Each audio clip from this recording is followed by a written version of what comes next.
When you update your SkyView system software, your displays and devices connected via the SkyView network are automatically updated. But there are a few products, typically those that are connected via the serial ports, that need to be updated separately. Those devices can include the Dynon transponder, the Dynon COM transceiver, the SV GPS 2020 GPS receiver, and the SV ADSB 472 ADSB module.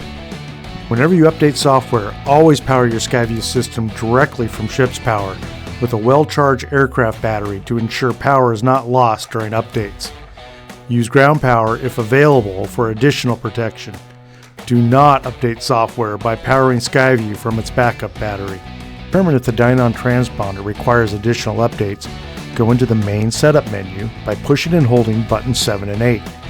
Scroll down to Transponder Setup and select. If the status line of the transponder has yellow text, look to the status window on the right side to indicate if there is a software update available. Follow the prompts to complete the update. The COM radio transceiver requires almost the same actions. Within the main setup menu, scroll down to COM radio setup and push the knob to select. If the update status on the right side of the screen has yellow text and indicates there is a software update, follow the prompts to complete the update. If it says no update available, like shown here, no further action is needed.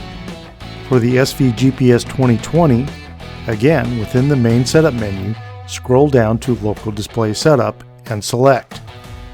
Now scroll to GPS Fix Status. If the window on the right side of the screen has yellow text indicating there is a software update available, you will need to follow the prompts to complete the update.